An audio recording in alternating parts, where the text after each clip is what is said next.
Welcome back, Running Cars. Should I buy a Dodge Hornet?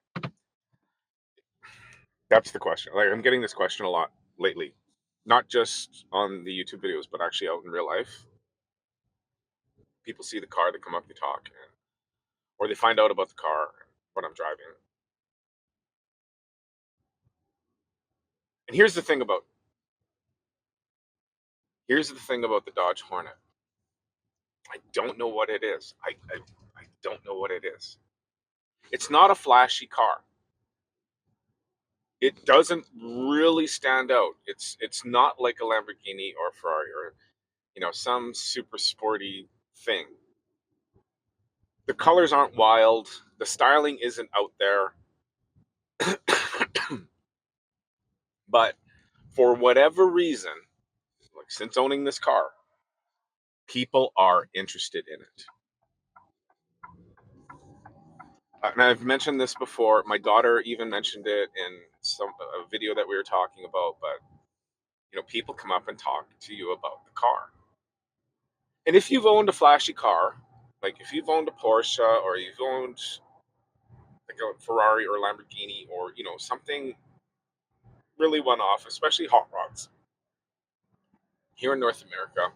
If you got some sort of Hellcat, if you got Corvette, people will come up and talk to you about it, which is very strange because this is just a plain little old SUV. And for whatever reason, people are interested in it. So back to the question, should I buy a Dodge Hornet? If you clicked on the video and you want me to tell you to buy a Dodge Hornet and reasons why and the reasons why not or anything like that, this is the video, I guess. I've tried to make a couple of these. I'm gonna delete them. They got wordy. Now I used to get paid to take people car shopping. People would pay me to go shop for cars because cars are complicated, I guess. I don't know. And to navigate a dealership, that sort of thing, sales process.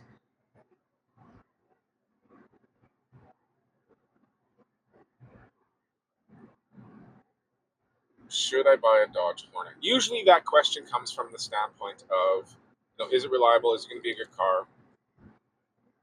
Will it last? That kind of thing. The Dodge Hornet, if you don't know and you don't follow, they are a good car. They are reliable now, the whole thing. But at the very beginning, there was this hatred towards it from everywhere. The Dodge fans hated it when it came out just because it was ugly. It was an SUV for one thing, and it was being sold to the Dodge fan club as like a hot rod, and it's only got a 2 liter. And you're trying to sell a hot rod to V8 fans, right? And it didn't work. It didn't work. So right out the gate, there was hatred. Then there was actual, build problems. Like I got the 2023, the first run of the things, and I've never had a real big problem with this car. And I've owned first runs of cars before, and this is on par with that. I didn't have anything catastrophic. Other drivers have. It's all been worked out now, but other drivers have catastrophic, and that made the news. You know, that got everybody on the bandwagon to denounce this car, which is also why they remain unsold across dealerships across North America. The one of the largest, I don't know, what is it? The sales. It's got the longest. There's more cars available for this. It's like 430 days or something, 460 days. There's more than a year's worth of cars on lots, which is a huge amount. This car has had the most buybacks in the history of the automotive industry. This car has had the most lemon laws enacted against it in the entire automotive industry. And that was all in those first runs. So, like, the launch of this car was Probably the worst in automotive history, and how it was handled. That being said, that being said, should I buy a Dodge Hornet? Yes. Should I buy a Dodge Hornet? It really depends, to be honest with you. It is an average, capable, everyday SUV. If you want to be packing a lot of stuff in it all the time, and you've been driving Subaru Forest, go buy another Forester.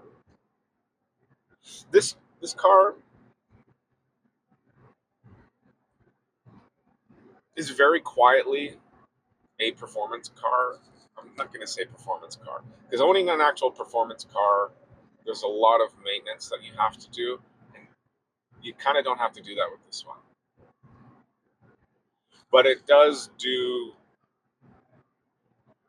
very sporty things. So I like to say it's a driver's car. If you've got if you've got a Porsche or Lamborghini or Ford GT or whatever it is in your garage and you take it out to car shows, and you take it out once in a while, but you do want to drive something every day that'll put a smile on your face. This is the car. This is this is a car. I've had plywood 2x4s in here, like sort of thing, but then the deal is that I do a lot of driving and I have to do a lot of boring driving, and I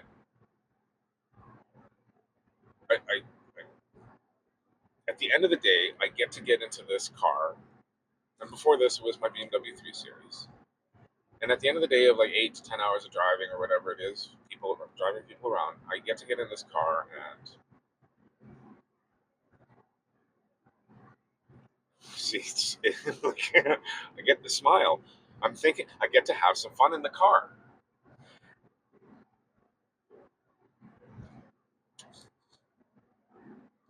The car is capable. It's capable at high speeds. It's capable in the corners. It's capable at the lights. It's capable on the brakes. The handling is excellent. Like it's an EU spec car, so it drives really, really well. If you are looking for something flashy, like if you want brand name recognition, go buy the Alpha for the same fun, but you'll get more people talking to you. They are more rare, and they do have a bit more flair with the styling. They are a very nicely styled SUV, and I think even Maserati has a little one, right? But then you're talking about you know more money sort of thing. The Dodge Hornet is kind of like this under the radar sport thingy. It is very under the radar. It's unsuspecting. People don't know exactly what's going on, and I think that's why people are interested in it, sort of thing. But the Denali has the same motor, the same drivetrain, the same all-wheel drive, the same body shell, basically.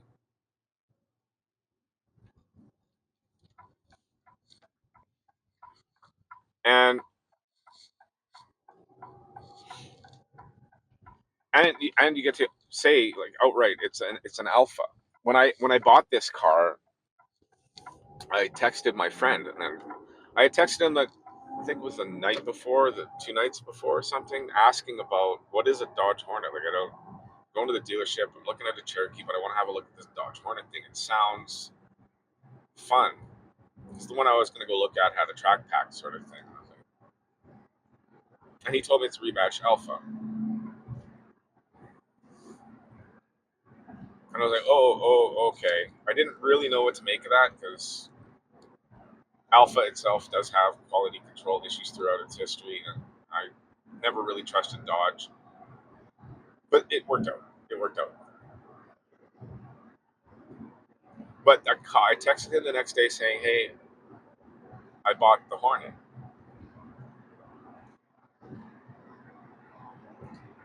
and I can't remember if I asked, does that make me a true petrol head now that I've got an Alpha? It's like, well, how come you didn't go buy the actual Alpha?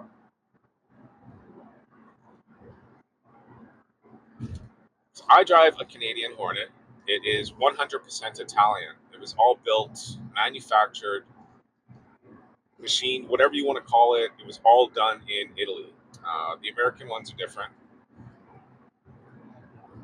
I think parts are made mostly in Italy, but put together in Mexico, and then they're or something. I don't know. The engine's made in Mexico and it's brought up to the States, and then it's built in the States. Something like that. I really don't know, but I don't care because I don't own one.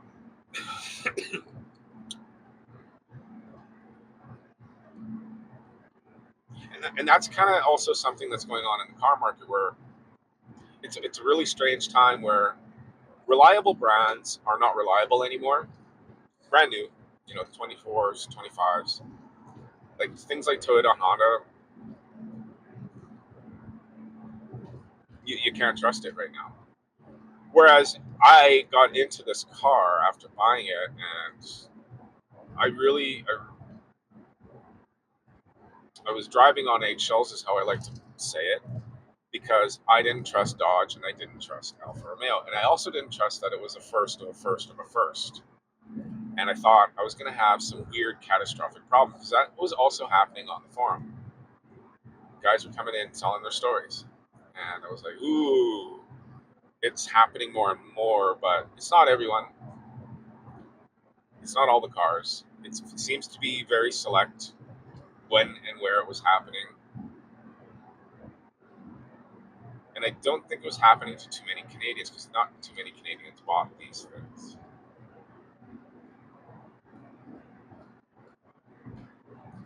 And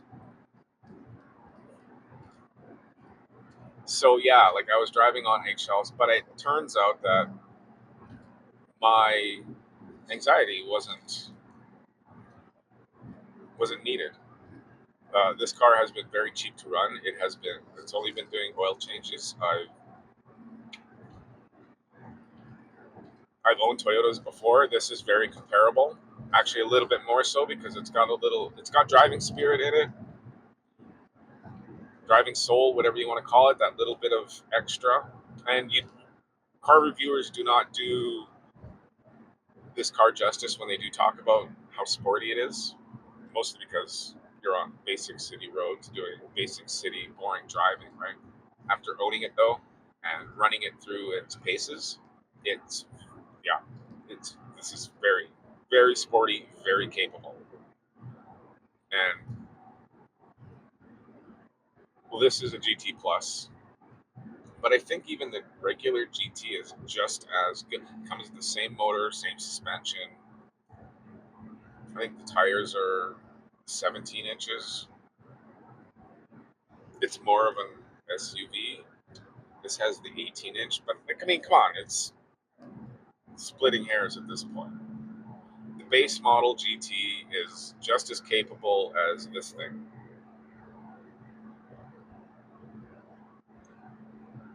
I wish there was some sort of manual transmission, but it's an SUV and whatever. New cars don't come with manuals.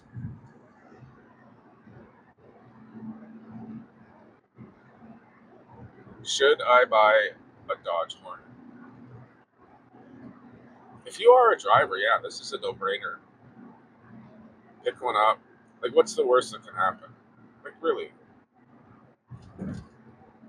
the cars are now reliable. There is no point on hedging anymore because if you decided you're going to go and buy your reliable Chevy whatever or your reliable Toyota whatever, you are probably going to have problems because they are having problems. The Hurricane engine in this is solid, and that was never the problem. There was just the biggest problem with this car was this kinked wiring harness that nobody could really figure out until somebody did figure it out, and it changed in the production line where it wasn't kinked anymore. And because that's what was happening, the cars were just shutting down and people didn't couldn't figure out why.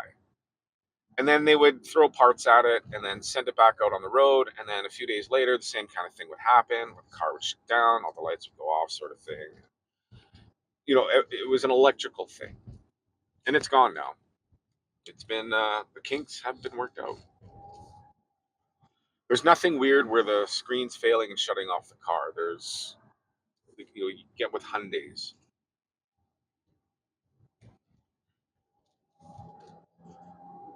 Where like Hondas and Toyota engines right now are actually failing, like actually failing, and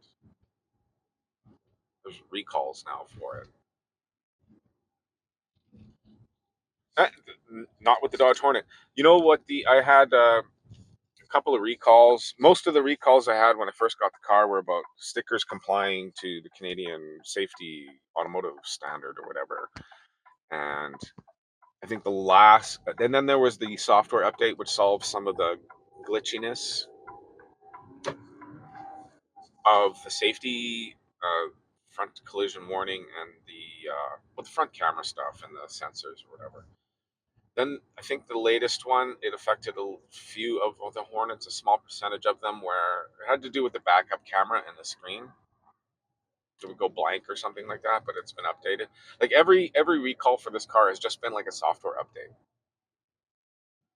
There has been no major thing, right? So should I buy a Dodge Hornet? After saying this stuff, you already kind of know your answer. Um, I actually hope people don't buy this car. I actually hope that all of those cars that are on dealer lots, like the 460 days of unsellable cars or whatever it is, I hope they crush them. I really do. It's I'm really enjoying the uniqueness of this car,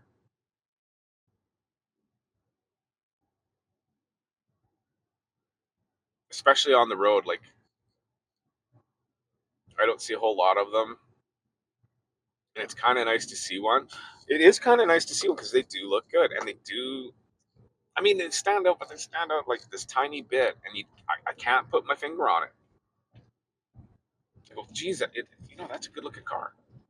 And I think we talked about this on the forum when I first joined it. At the time, the SUVs that were available in this size and in this class, or whatever you want to say, and at this price point ish, really the only other good looking SUV was the Mazda CX-5.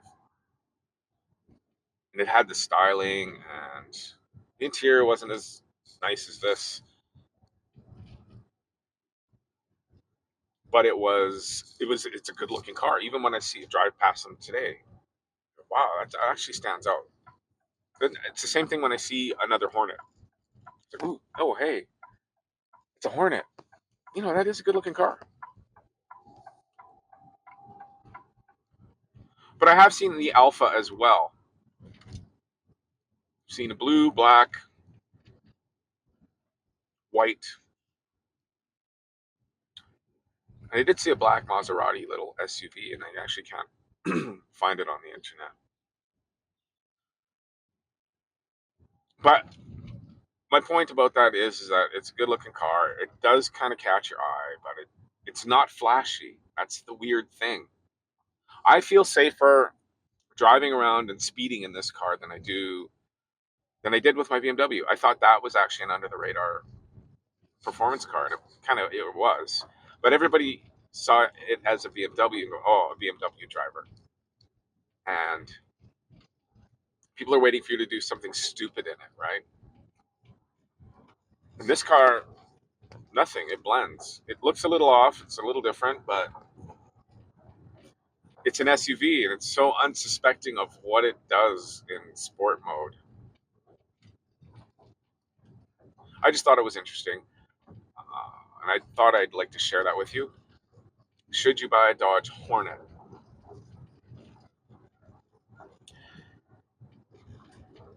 Go with what you know. If you're gonna go out on a limb, give it a shot. Give it a shot. It's not if it's gonna break your bank. If this car goes wrong on you and it's gonna be a big financial meltdown for you, then don't. Go with what you know and report back. because the car market is in a weird place right now. It really, really is. Brands that you could trust, you can't. And even like this, when it first came out, Dodge completely left owners in the dust. Cancel. Pardon me. Cancel. Canceled. Car talks to me, right? Anytime I mention DODGE, yeah.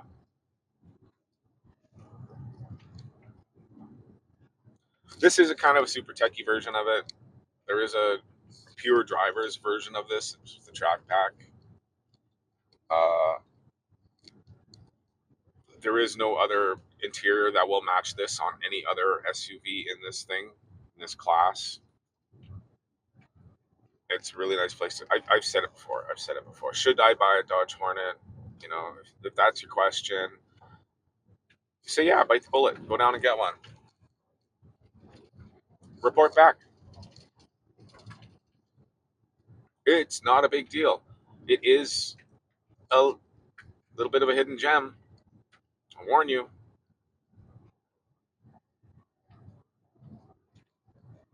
I think that's it. Thank you for tuning in. If you're brand new, welcome to Ryan and Cars. I talk about cars, like I just did. Consider subscribe, and I'll see you on the next one.